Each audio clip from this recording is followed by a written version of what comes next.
Muy buenas amigos, sean todos bendecidos una vez más. Este es su programa Fe y Razón, un programa que está dedicado a llevarles a ustedes análisis de temas que tienen que ver con la historia, la filosofía, la ciencia, pero principalmente fundamentados en la palabra de nuestro Señor Jesucristo. Y hoy tenemos un tema muy importante, un tema muy interesante y con una profundidad, vamos a decir, muy importante de poder nosotros establecer un estudio incluso de la misma palabra de Dios, porque el tema tiene mucho que ver con situaciones y análisis que se están llevando a cabo en esta era posmoderna. Y nos referimos a el machismo y el matriarcado analizado a la luz de la palabra de Dios, a la luz de la Biblia. Y con nosotros tenemos a nuestro invitado especial, como siempre, el arquitecto Luis Sena, para que nos pueda ayudar a entender un poquito sobre este tema. Hermano, bienvenido una vez más. Gracias, un placer estar aquí de nuevo. El tema que hemos traído para nuestros hermanos y amigos que nos siguen, a mí me gustaría comenzar analizando el concepto de lo que es el machismo, el matriarcado. ¿Cómo podemos abordar este tema? Bien, pudiéramos decir que el machismo es la distorsión, la práctica de la distorsión del rol que Dios le asignó al hombre varón en la creación. Debemos recordar que varón y hembra los creó, y al varón y a la hembra Dios le asignó igual dignidad, pero funciones diferentes. Ambos, debido al pecado y a la caída, han abusado, han distorsionado esos roles. Entonces, al rol distorsionado del hombre, sobre todo en la cultura latinoamericana, se le ha identificado como machismo, es decir, esa actitud de superioridad sobre la mujer y de conducta estableciendo o bajo la premisa de que la mujer es un ser inferior. Entonces, la conducta en consecuencia es lo que pudiéramos decir que se ha identificado como machismo.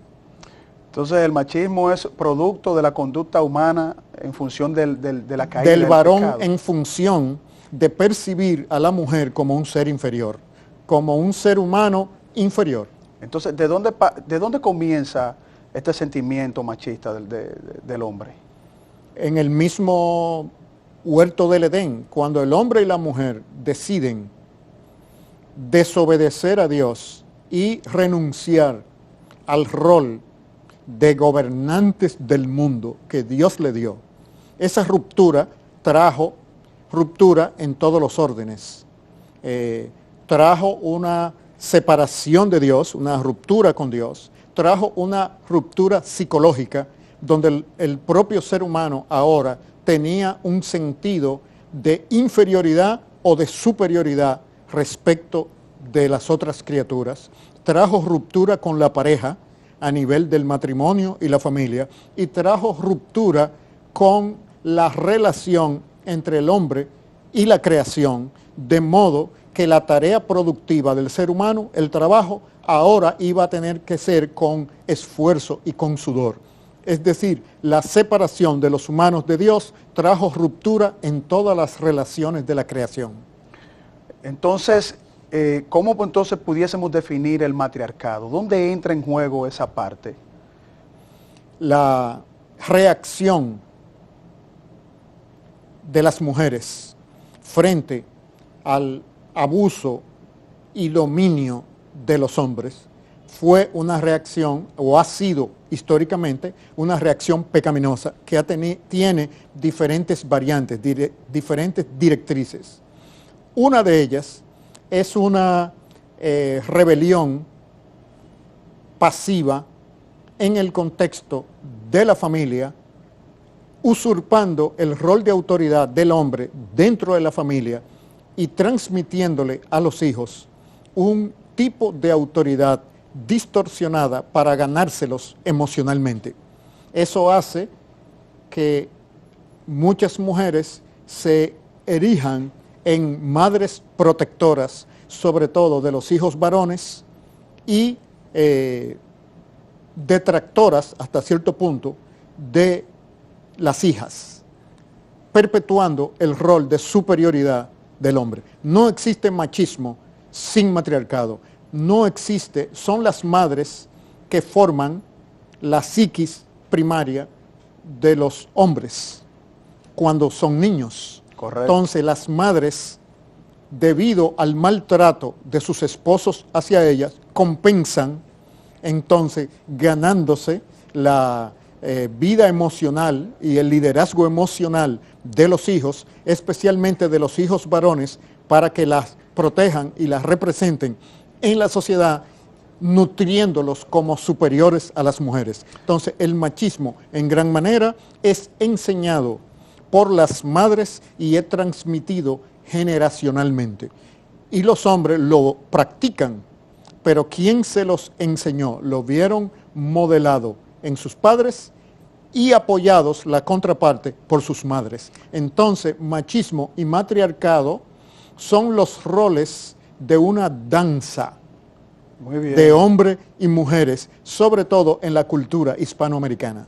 Pero entonces, nosotros podemos ver, incluso de las mismas escrituras, que a raíz del pecado, ¿no?, de la caída tanto del hombre como de la mujer, comienza una pugna de poder entre ellos, porque es muy bien conocido que en la historia, en el Génesis, cuando la mujer es tentada, la mujer asume un rol de tomar esa primera decisión, independientemente de su pareja Adán, porque fue atacada primero y luego ella va a Adán. Ahí comienza a establecerse quizás algún interés, ¿no?, de estar por encima o primero que el hombre, que su pareja.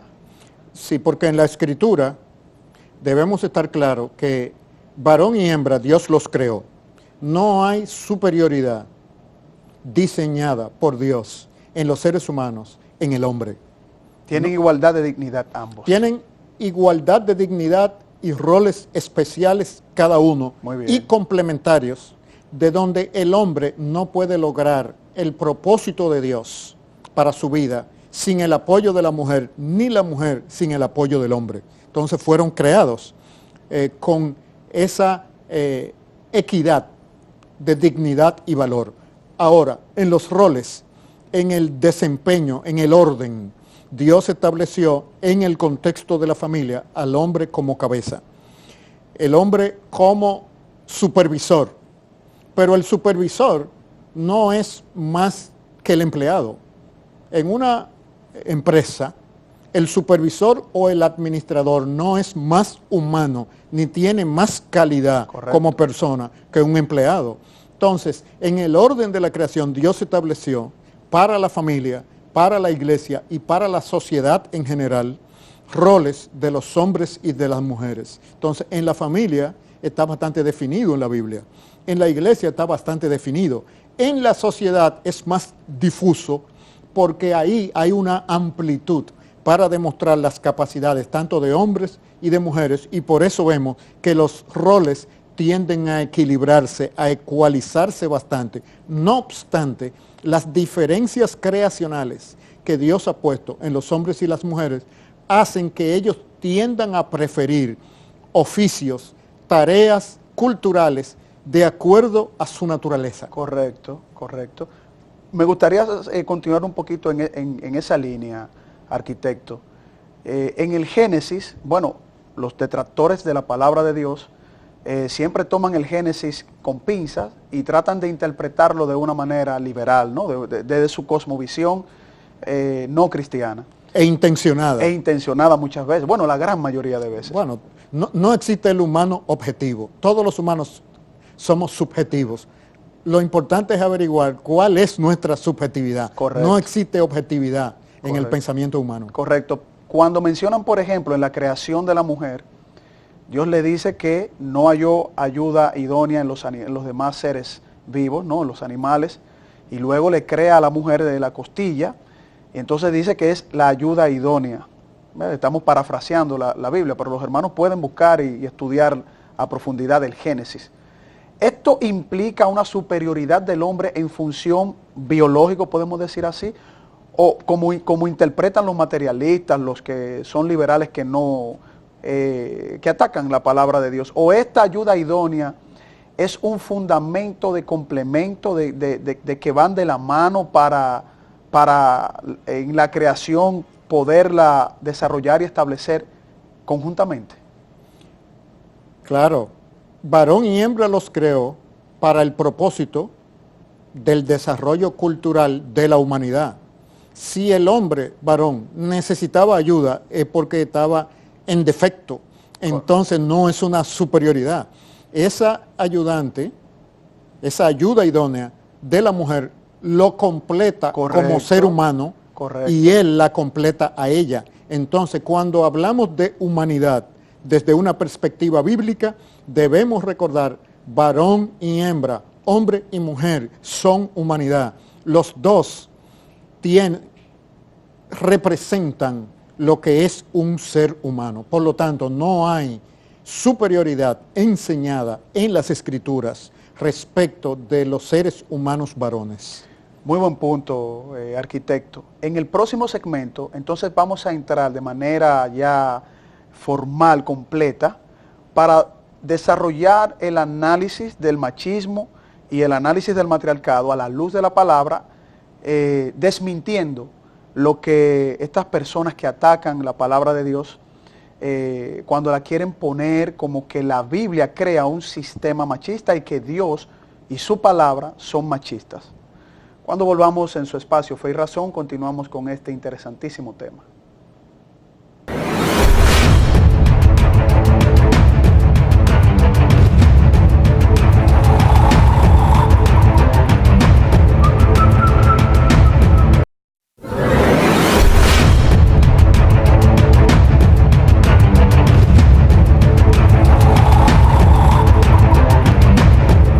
Bien, y continuamos en su espacio Fe y Razón y estamos desarrollando un tema que es un tema polémico en la sociedad, porque hemos visto incluso comunicadores muy importantes de nuestro país tratando de tratar a la palabra de Dios, poniendo la palabra de Dios como que es machista y como que en la misma palabra de Dios se crea un sistema de machismo, ¿no?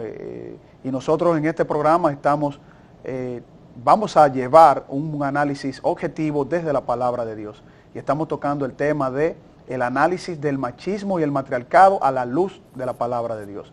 Y nos está acompañando, como siempre, y ayudándonos a poder profundizar en este tipo de análisis y temas, el arquitecto Luis Sena. Y yo le preguntaba, arquitecto, nos quedamos en el segmento anterior, de que hay personas, ¿no?, de esta corriente de pensamiento, de esta visión neoliberal, materialista, que atacan las Escrituras, que dicen que desde la palabra de Dios se promueve el machismo, que las mujeres no tienen una importancia en los roles que se le dio, ¿no? Incluso atacan mucho el Antiguo Testamento en cómo se fue conformando el pueblo de Israel, pero nosotros cuando estudiamos la palabra de Dios vemos que es todo lo contrario, que la mujer tiene cierta preeminencia, cierta importancia, que colaboró en la formación, ¿no?, y que el Señor utilizó muchas de estas mujeres. ¿Cómo nosotros podemos abordar desde esta parte? Bueno, lo primero que debemos establecer es que siempre la obediencia a la palabra de Dios por parte de seres humanos caídos siempre ha sido defectuosa. La palabra de Dios es sabia y perfecta. El desempeño de la palabra de Dios, aplicándola, siempre es defectuoso en los humanos. Entonces, si los que somos creyentes de la Biblia nos da mucho esfuerzo interpretarla y aplicarla bien, ¿cuánto más los malintencionados que están prejuiciados que van hacia ella? Así es. De modo que lo primero que debemos hacer es no hacerle caso a ellos, sino ir a la palabra de Dios. Correcto. Entonces, cuando vemos la historia, tanto del pueblo de Israel como de la humanidad entera, vemos un proceso civilizador de sociedades muy elementales y primitivas a sociedades más multifacéticas, sociedades más complejas. En las sociedades más elementales, los roles de hombres y mujeres estaban muy diferenciados debido a las características naturales de cada uno. Pero si la agenda del que examina es la lucha por el poder, entonces va a tener un prejuicio buscando quién detentaba el poder en cada momento para denunciarlo. Eran los hombres, no las mujeres. No ponen en balance el hecho de que ese poder protegía a las mujeres y que la formación básica de esos hombres, al igual que en el tiempo de ahora, en nuestro tiempo presente, está en las manos de las mujeres. Son las madres las que establecen las características básicas emocionales del carácter de los hombres y siempre lo han hecho. O sea que... Siempre ha sido así. Siempre ha sido así. La mano que mece la cuna gobierna el mundo. Ese es un principio conocido. Entonces, cuando nosotros vemos esa pugna que se quiere establecer entre lo masculino y lo femenino en el tiempo contemporáneo, no es más que tratando de reclutar a las mujeres, victimizándolas para utilizarlas como tropa de choque en contra de los hombres, para utilizarlas como fueron utilizadas en cuando se promovió sacar a la mujer del hogar e insertarla en la fuerza de trabajo para tener más personas a quienes cobrarles impuestos, primero, y segundo, para expandir los mercados de productos y servicios. Todas esas legislaciones que promovían, sobre todo en los Estados Unidos y en Europa, que la mujer saliera del hogar al mercado de trabajo, era para explotar a la mujer y sacarle ventaja, correcto, no para el beneficio de la mujer. Correcto. En la enseñanza de la palabra de Dios, el rol del hombre siempre es guiar y proteger a la mujer. Y la mujer se le ordena en el contexto de la familia el dejarse guiar y someterse a la guía de su esposo. Eso crea un entorno donde el hombre protege, la mujer respeta a su marido y lo obedece, y crean un clima sano para la educación de los hijos, que son hombres y mujeres. Los hijos entonces tienen que ver los roles de papá y mamá bien equilibrados. Todas esas tendencias contemporáneas, siglo XIX, siglo XX y lo que va del siglo XXI en la cultura de Occidente, es utilizando ese concepto de tribalización de la sociedad, segmentar la sociedad para poner un segmento de la sociedad en contra del otro, para que los que diseñan ese proceso vengan con soluciones macro que aprecen a unos y a otros. Es decir, el objetivo no es liberación de la mujer en el fondo, es poner a las mujeres a luchar contra los hombres, levantar un caso de prejuicio de unos contra otros para venir con una solución que le ponga un yugo a ambos. No es aumentar los niveles de libertad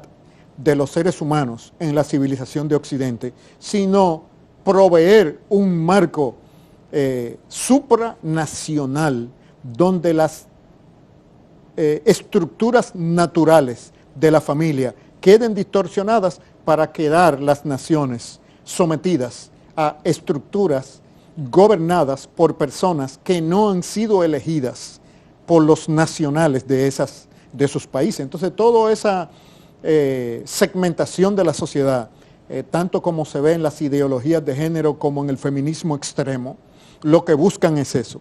La palabra de Dios es equilibrada en cuanto al diseño de Dios para los hombres y las mujeres. Cierto que como seres humanos caídos, los hombres han abusado su rol, y de ahí el machismo, y las mujeres han reaccionado abusando, distorsionando su rol y produciendo el matriarcado, que es lo que produce esa danza que nosotros vemos, y bastante deterioro para la familia en las naciones latinoamericanas, porque el matriarcado produce hombres débiles cuya respuesta bajo presión es machismo extremo. Es correcto. Entonces, ese machismo es nutrido por las madres matriarcas. Pero hay un punto ahí que uno debe de reflexionar, porque en la argumentación para atacar la palabra de Dios, es decir, la palabra de Dios que desde el cristianismo da la libertad que nosotros disfrutamos al día de hoy y que seguimos avanzando en función de los valores que establece la palabra de nuestro Señor Jesucristo. Pero ellos utilizan un ataque argumentativo sobre que las mujeres crían a los hombres en un primer momento porque ellas forman parte de ese sistema milenario antiguo machista, y que ellas, al haberse sometido a ese sistema y haberse acostumbrado fruto de todo ese proceder histórico, pues eso se transmite a los hijos.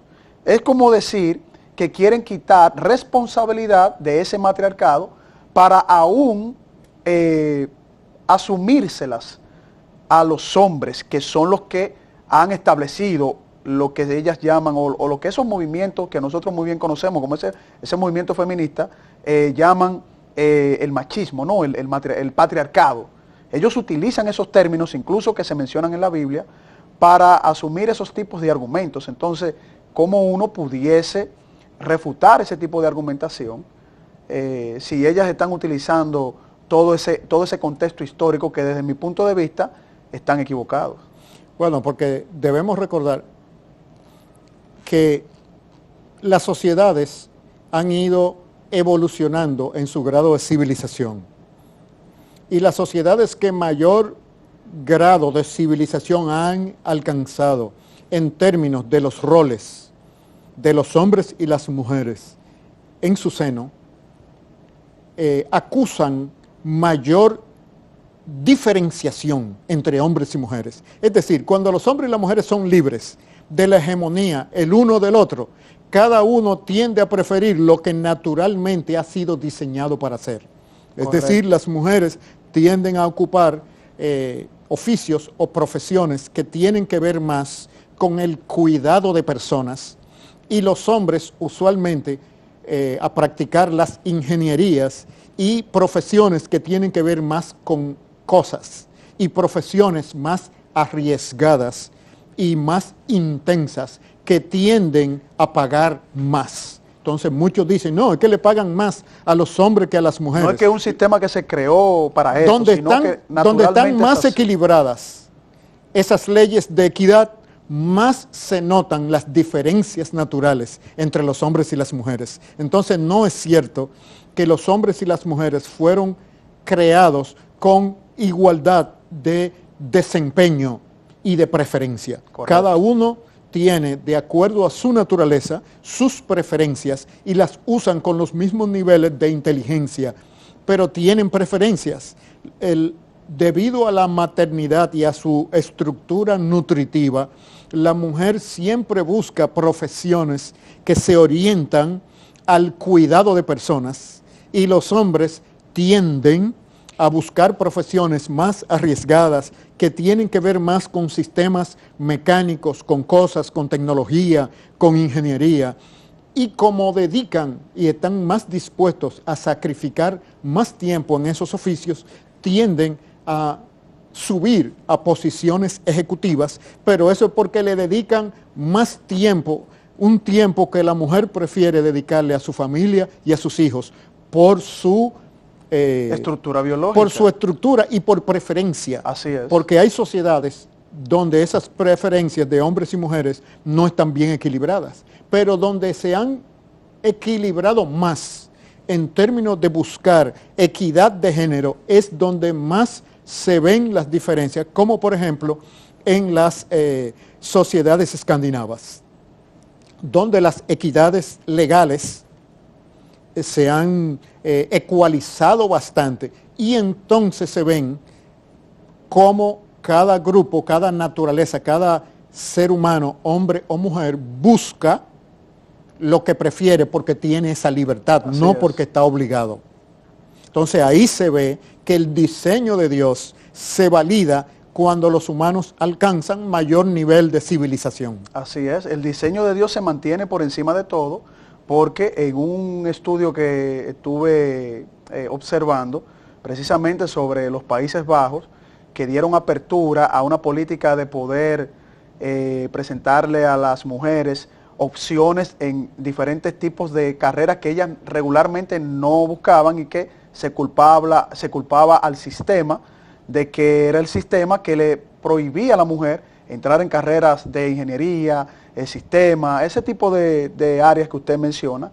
Y cuando el gobierno dio esa promoción, hubo un aumento en una primera etapa de mujeres que sí entraron a estudiar ese tipo de carreras, pero luego de 5 años la mujer volvió a asumir las mismas carreras que asumían antes de las políticas que se establecieron para esos fines. O sea que lo que quiere decir es que el diseño de Dios, muy bien establecido, pone a la mujer sin quitarle su valor, su dignidad, a que ellas analicen en función de su misma estructura biológica, psicológica, porque se van más por la parte emotiva, el cuidado de los niños y por carreras que no implican fuerza o no implican un tipo de riesgo, riesgo. O inclusive violencia Correcto. Física.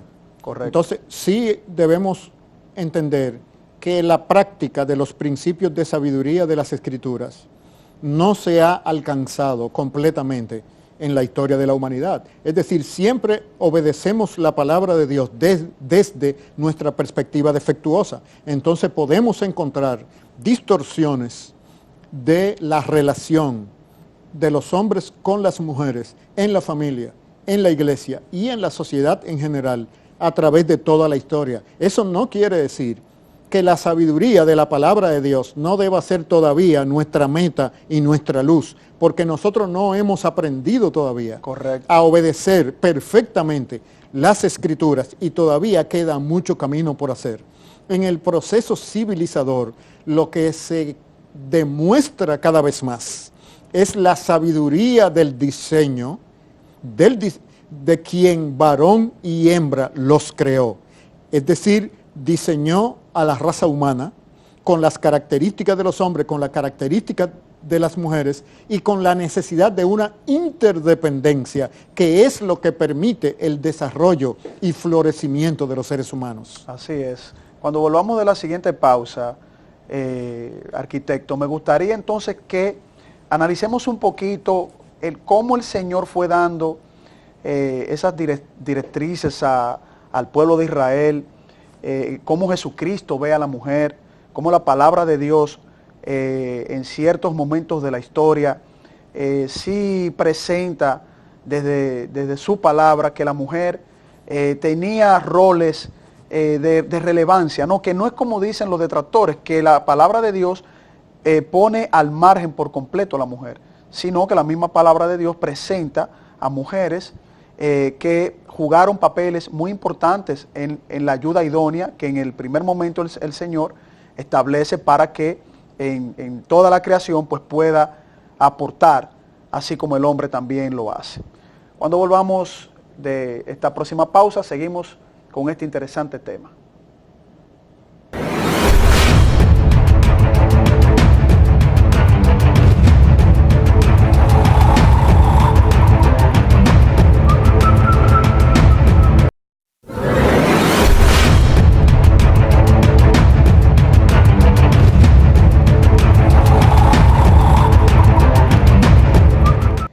Bien, y continuamos en su espacio Fe y Razón y estamos tocando un tema interesantísimo que hemos titulado hoy el análisis del machismo y el matriarcado a la luz de la palabra de Dios.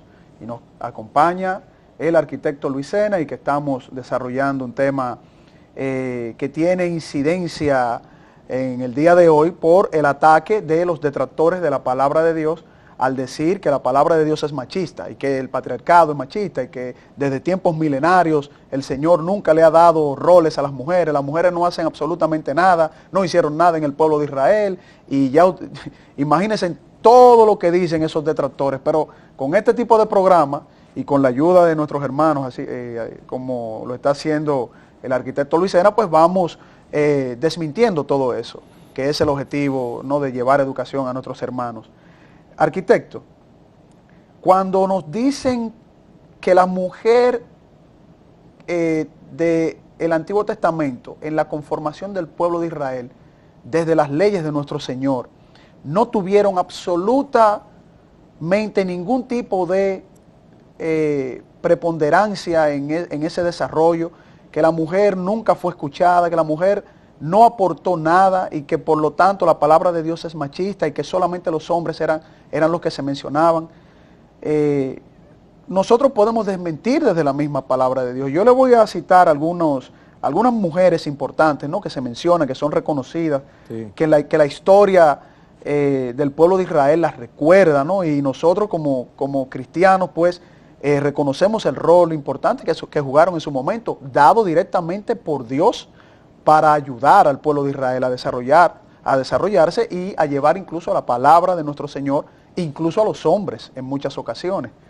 Por ejemplo, la hermana de Moisés tuvo un papel importante en esa travesía del Éxodo, ¿no?, en la liberación de Dios al pueblo de Israel.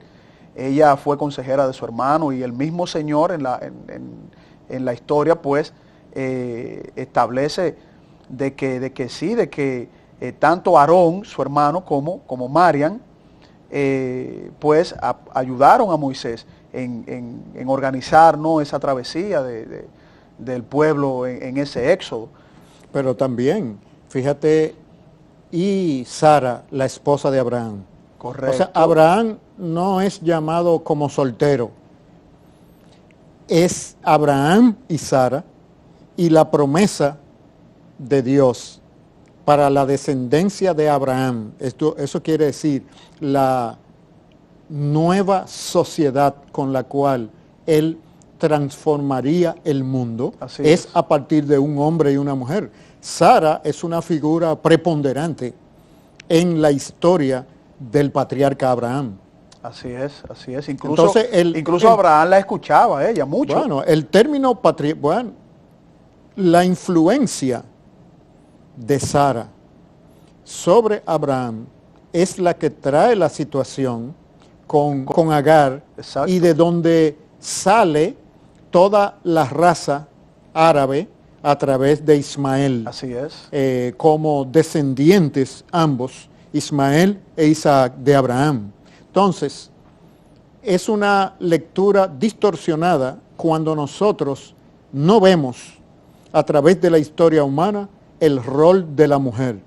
Entonces, porque los hombres tendían a ser los que estudiaban y los que escribían la historia, porque ponen como protagonistas a los hombres. No quiere decir que las mujeres no están jugando su rol. Los hombres no hubiesen podido jugar sus roles históricos sin las mujeres que estaban ahí, Así porque es. ningún hombre surge como humano de otro hombre, siempre de una mujer. Y siempre la que le permite sobrevivir a ese niño es la madre, y es la que lo nutre y forma su estructura emocional. Entonces, siempre cuando vemos humanidad, debemos recordar que son hombres y mujeres interactuando. Pero no solamente, arquitecto, se ve en la parte de la colaboración de la hermana de Moisés como profetisa, porque así lo menciona la palabra, sino también en la parte legislativa del pueblo de Israel, en un momento importante y crucial de ese pueblo, cuando el Señor establece a Débora como una jueza. Como una gobernante. Como una gobernante. Que era el tipo de gobernante de ese periodo. Correcto. Entonces, ¿cómo los detractores pueden asumir de que no hubo papeles importantes en un momento determinado de la historia del pueblo de Israel y que está muy claramente establecida en la palabra de Dios cuando se ven estos casos? O sea, estamos hablando de una jueza gobernante, en donde ella es puesta por el Señor directamente para que la palabra de Dios se mantenga y la ley de Dios se mantenga en ese momento. Un rol muy Recuerda importante. que cuando tú haces alusión a los detractores de la palabra de Dios son interesados y lo que están tratando es de cultivar en base a la ignorancia del público respecto de la palabra de Dios. Correcto. El remedio es ir a estudiar la palabra de Dios para darse cuenta que los detractores, algunos son ignorantes y otros están sesgados en contra de Dios. Pero en todo caso, ellos se nutren y están tratando de sacar provecho de la ignorancia del pueblo respecto de la palabra de Dios. Por eso sus argumentos son inexactos, para no decir que son mentirosos, porque ya eso implica una intencionalidad, aunque en muchos de los casos Obviamente son intencionales. Claro, yo no lo descarto, que lo hagan con ese propósito y ese pero objetivo. es porque es una batalla ideológica. Entonces, la idea es que la supremacía que el cristianismo ha logrado en la civilización de Occidente es envidiable, y como es envidiada, quiere ser destruida para ser sustituida por otra, no porque hay una mejor, sino para quitarle esa preponderancia. Correcto. Lo que no toman en cuenta es que la civilización de Occidente es el nivel más alto que la humanidad ha alcanzado, y que es en base a los principios de sabiduría del cristianismo. Si se extraen esos principios, entonces se desploma, porque no va a tener una base ideológico, espiritual, moral para sustentar los sistemas sociales. Así es, así es. Pero siempre es bueno establecer evidencia desde la palabra de Dios, porque como ellos atacan la palabra de Dios y son muy reiterativos en que la palabra de Dios, la mujer no tiene ningún papel de importancia en ningún sentido, pues es bueno mencionarle eso. Yo quisiera, arquitecto, que usted nos explique qué representa una mujer profetisa en el pueblo de Israel. Es decir, ¿cuál es la importancia de que una mujer sea profetisa? Porque estaban los profetas, pero también la palabra de Dios menciona mujeres que sirvieron al Señor profetizando. Eso lo mismo. O sea, ¿qué diferencia hay entre un profeta y una profetisa? Es que nosotros tenemos un sesgo. Nosotros queremos todo el tiempo ver como si Dios estableciera algún tipo de privilegio con los varones. Correcto. Dios no tiene acepción de personas. Dios no tiene humanos favoritos. Dios no tiene hombres favoritos por encima de las mujeres. No tiene mujeres favoritas. No tiene razas favoritas. Entonces, en ese sentido, nosotros tenemos que quitar ese sesgo. Correcto. Entonces, una mujer profetiza en el contexto de la nación de Israel significa que hubo mujeres quienes compartieron oficios que mayormente eran desempeñados por hombres, pero ahí se ve que no eran exclusivos. Exactamente, exactamente, porque es el mismo Señor quien que le da acceso y le da palabra para que sea comunicada al resto de la nación. Correcto. Debemos recordar que los profetas tenían roles diferentes de los reyes y de los sacerdotes. Y eran escuchados. Y que los profetas, vamos a decir así, implicaban una corrección a la vivencia de la obediencia a la palabra de Dios por parte de los reyes y de los sacerdotes que representaban la religión original. Es decir, los profetas venían para tratar de ponerlos en su curso de nuevo cuando se desalineaban. Correcto, incluso aquí menciona, por ejemplo, en Segunda de Reyes, capítulo 22, versículos del 14 al 20, a la profetisa Hulda, quien era enviada por el Señor para llevar profecía al rey. Incluso también menciona en Isaías 8, capítulo 8, versículo 3, la esposa de Isaías, a quien Isaías desposó, era una profetisa. O sea, él, siendo uno de los profetas importantes del Antiguo Testamento, menciona a su esposa y la llama profetisa. Era profetisa en ese momento. Bueno, porque esos eran roles, vamos a decir así, dentro de la esfera de la vida religiosa y social. Pero dentro de la vida social humana no hay un rol más alto que ser madre y ser esposa. Así es. Entonces, ese es el primer rol que Dios da a la mujer. La sobrevivencia de los humanos depende de que las mujeres desempeñen bien su rol como madres. Si el rol de madre no es bien desempeñado, incluyendo la malversación de ese rol, eliminando al niño desde su vientre, lo cual es una disfunción del rol natural como madre, no existe humanidad. Así La es. preservación de la humanidad está en las manos de las mujeres. Entonces, ¿de qué estamos hablando? O sea, la preservación de los seres humanos en general, sobre todo de los varones, depende de las madres, de las mujeres. Así es. Yo quisiera cerrar este segmento para luego pasar al próximo segmento tocando algunas notas que me resultan importantes mencionar de la palabra de nuestro Señor. No solamente en el Antiguo Testamento se mencionan profetizas en el Nuevo Testamento, por ejemplo con las hijas de Felipe, quien eran mencionadas como profetizas. Eso está en el libro de los Hechos, capítulo 21, versículo 9. En los Evangelios se menciona también en Lucas, capítulo 2, una profetisa, Ana, hija de Fanuel. Bueno, tenemos un montón de textos que pueden servirnos de sustento para desmentir toda esa avalancha que se tejen, que se van formando. De que las mujeres eran menospreciadas. De que eran menospreciadas en el Antiguo Testamento y en el Nuevo Testamento, y que ese sistema machista solo busca la autoridad y la autonomía del hombre únicamente, y que la mujer no tiene ningún rol. La palabra de Dios no es machista, aquí lo demostramos con estos textos. Claro que no, la palabra de Dios es sabia. Eso no quiere decir que los hombres, debido a su pecado, no hayan abusado y distorsionado la aplicación de la palabra de Dios. Así es, así es.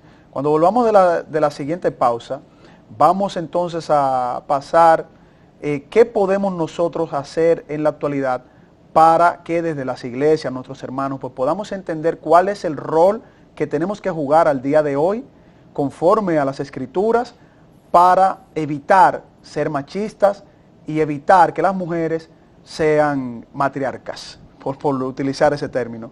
Cuando volvamos después de esta pausa, volvemos en su espacio Fe y Razón.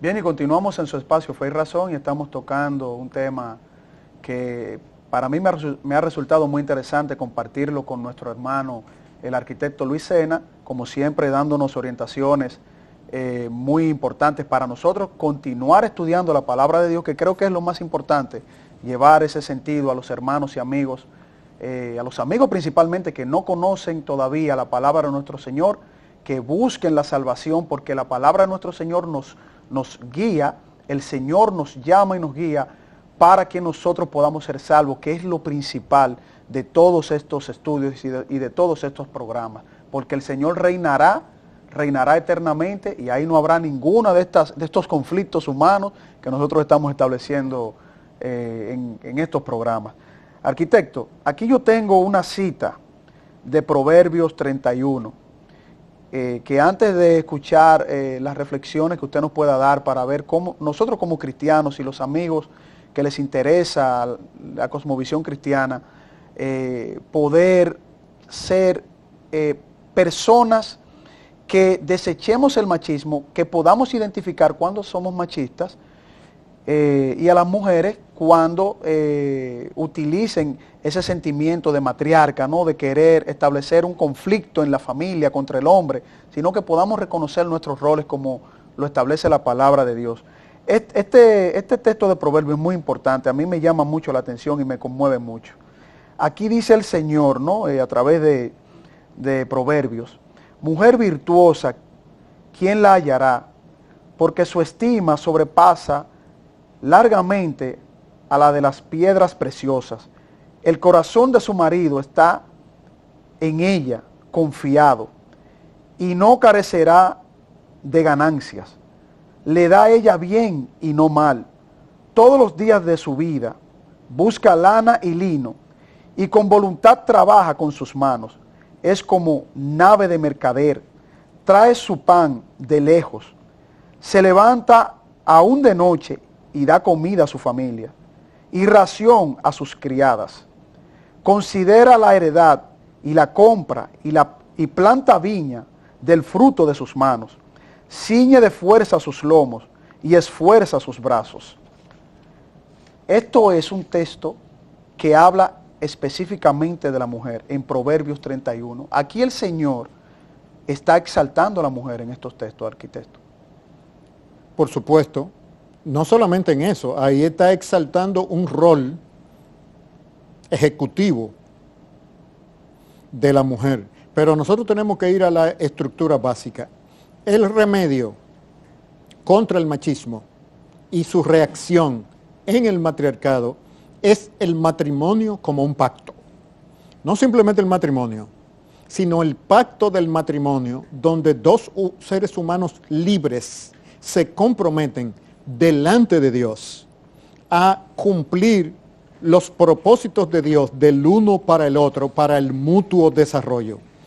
En ese sentido, ese es el remedio de Dios para el machismo, porque eso coloca al hombre en una relación con su mujer similar a la de Jesucristo con su iglesia, de protegerla, de guiarla para el máximo desarrollo de ella, no para sus intereses personales, sino para el florecimiento de su esposa. Y esa conducta produce en la mujer entonces un sometimiento amoroso y un respeto que nutre las capacidades y desarrollo del hombre, de modo que mutuamente se desarrollan ambos delante de Dios. Ese es el remedio. Eso quiere decir que el contexto de la familia es el contexto esencial donde el hombre y la mujer desarrollan las mejores cualidades para las cuales fueron creados. Pero el matrimonio entendido como un pacto, porque en ese contexto los hijos que nacen en esa familia, en ese matrimonio, entienden lo que significa ser líder sometido a un pacto, que es lo que los hombres en los países latinoamericanos no entienden, por venir de madres matriarcas que los han añoñado, son hombres mamitos. En general, el latinoamericano luce fuerte el hombre y agresivo, pero es dejando entrever su debilidad emocional, porque fue criado como un favorito y produjo un mamito. Es decir, que en nuestras sociedades tenemos una gran cantidad de hombres mamitos con deficiencias emocionales que necesitan la aprobación de las mujeres para su seguridad emocional. Es decir, son hombres incompletos porque han sido producidos y nutridos por madres matriarcas. El producto es un machista que es violento por débil emocional, sobre todo cuando la mujer le pierde el respeto. Y la mujer le pierde el respeto con razón, porque al él no dominar sus apetitos, entonces no tiene control de sus apetitos sexuales y de otro tipo, denigra el pacto familiar y la mujer le pierde el respeto.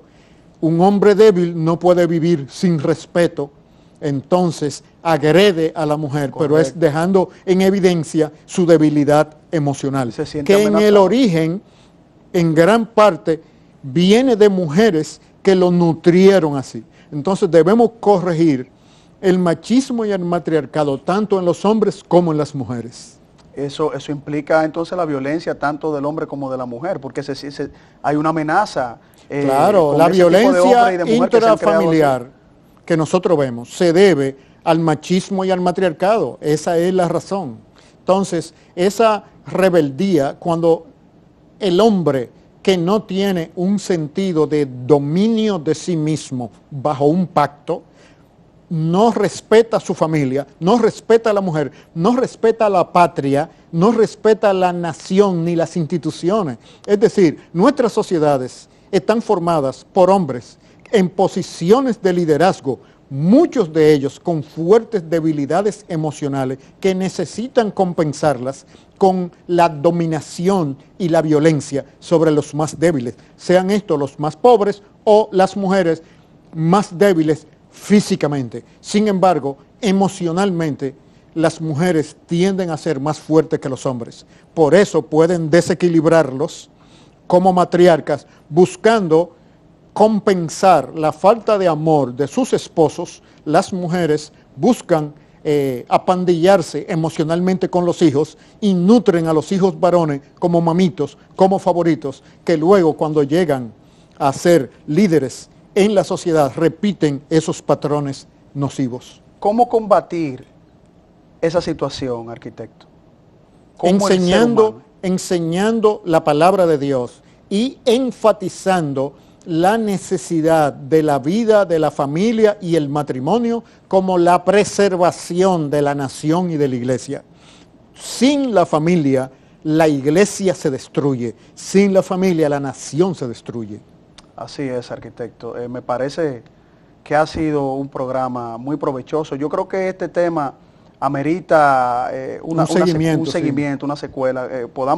Esperamos poder compartir con los demás hermanos, ¿no? Que también puedan dar sus análisis, sus reflexiones en cuanto a este tema, porque es un tema de actualidad, es un tema, como ya lo estuvo estableciendo usted desde el principio, un tema de conflicto.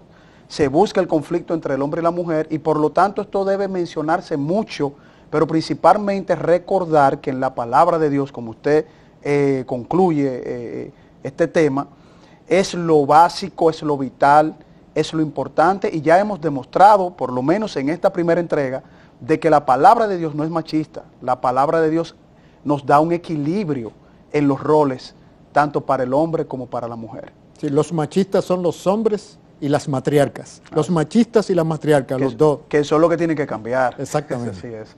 Bien, amigos, para nosotros ha sido un placer, como siempre, compartir con ustedes estos temas. Será hasta la próxima semana y deseándoles que el Señor les dé muchas bendiciones.